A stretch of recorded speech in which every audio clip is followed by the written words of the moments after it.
In a forgotten town at the edge of nowhere, there stands a house long abandoned by the living. Tonight, its doors open once more. A lone figure approaches, unaware of the secrets waiting within. This is not just any house, it's his childhood home, left to gather dust and whispers after tragedy struck years ago. Now, he has returned, seeking closure in a place that remembers everything, even if he does not. He steps inside, heart pounding with a mixture of nostalgia and dread. The air is stale, tinged with the scent of old wood and something faintly sweet. As he shines his flashlight around, familiar shapes materialize. The grand staircase, the faded wallpaper, the family portraits whose eyes seem to follow him. Each step forward unsettles years of silence. Floorboards groan under his weight. In the hush, he almost imagines the house recognizing him, welcoming him and warning him all at once. It's just the wind, just an old house settling. But deep down he knows better. This house has always been different. It feels alive in the dark, as if the walls are holding their breath, listening. On the mantelpiece he finds a framed photograph. Through the grime, two children smile, a younger version of himself and his older sister Sophie. Her arm is draped protectively around him. He pauses, thumb trembling over her face. Sophie, who vanished without a trace all those years ago. They said she ran away or maybe was taken. The rumours never stopped. But he remembers the nights after, how the house fell silent without her laughter, how their parents changed. Coming back here, he yearns for answers. What really happened to Sophie? He exhales, steeling himself. To find answers, he must face the darkness upstairs. Sophie's room awaits. With hesitant resolve, he moves toward the staircase, each step heavier than the last. The upstairs corridor stretches familiar and claustrophobic. Bedroom doors stand ajar, except for one at the very end. Sophie's door is closed. Seeing that lone closed door sends a chill crawling up his spine. His hand hovers on the knob. Sophie's room was always open, filled with light and music, until she was gone. Now it has been shut for years.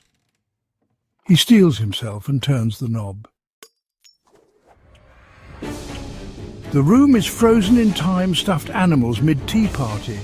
A dusty music box on the shelf, storybook posters peeling on the walls. His flashlight beam sweeps across and halts on the closet door, slightly ajar. Something is off. The air here is colder. In the silence, he realizes he's been holding his breath. He exhales and steps closer to the closet. A quiet, scuffing sound comes from within. His heart thunders. With a shaking hand, he swings the closet door fully open. Nothing but darkness and old coats swaying slightly. He releases a breath he didn't know he was holding. It must have been his imagination. Or a mouse. Hello? Is someone there? His voice sounds small in the void. The giggle fades.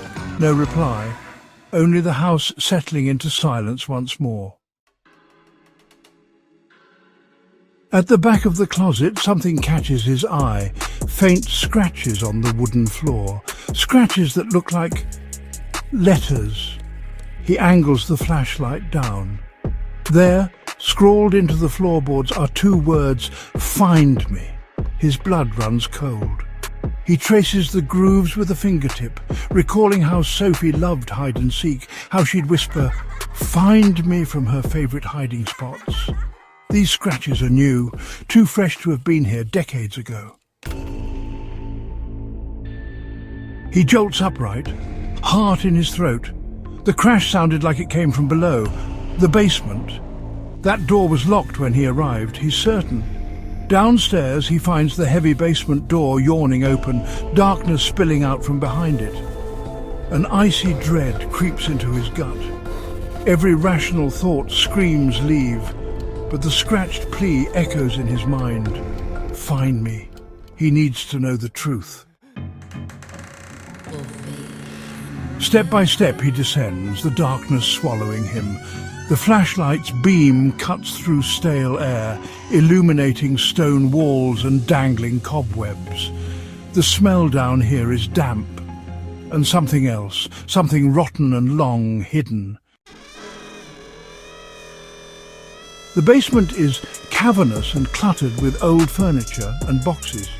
His light sweeps across the room, then suddenly halts.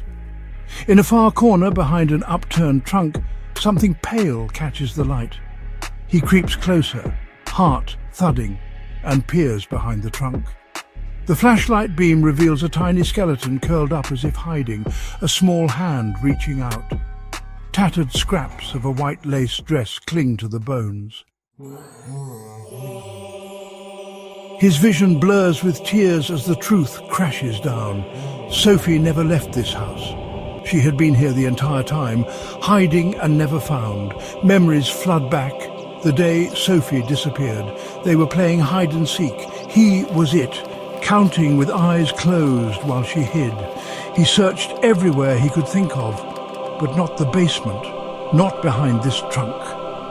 Then came the frantic calls, the police combing the woods, all while she remained here, alone in the dark.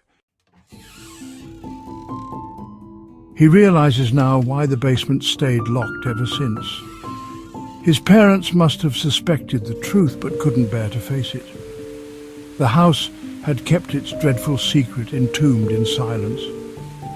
Sophie, I'm so sorry.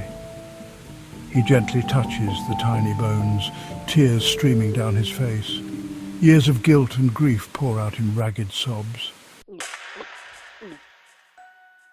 He hears her, Sophie's voice, whispering right by his ear, followed by a cold breath on his neck. His flashlight flickers and dies, plunging him into darkness. In the blackness, he scrambles up, but a small, icy hand clamps around his ankle. He yanks free and bolts toward the stairs, palms sliding along damp walls until they find the railing. He hurtles upward, 2 steps at a time.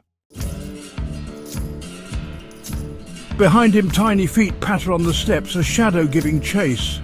He slams into the basement door. It's shut tight. With a desperate howl, he twists the knob and rams it with his shoulder. The door flies open and he spills into the hallway. He kicks it shut and twists the key with shaking hands. For a moment, only his ragged breathing breaks the silence. It seems he's alone again. Maybe it's over. Maybe he escaped.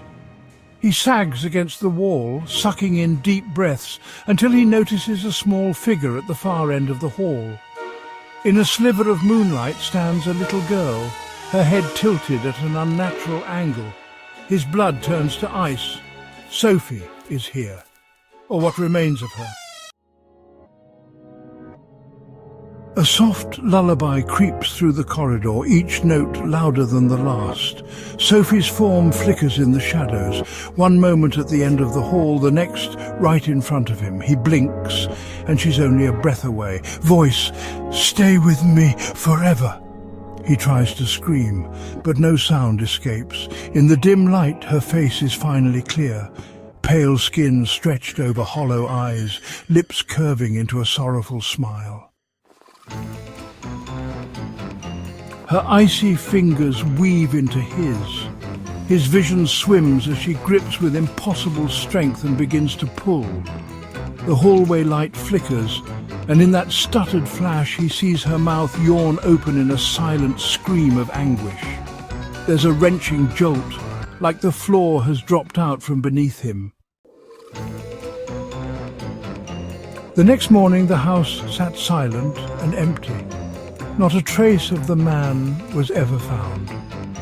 Only the words, "Find me," remained scratched into a closet floor, and a child's tiny dress lay crumpled at the foot of the basement stairs. Some games never truly end. If you listen closely on a quiet night, you might still hear a gentle voice from that old house whispering, "Find me. Find me."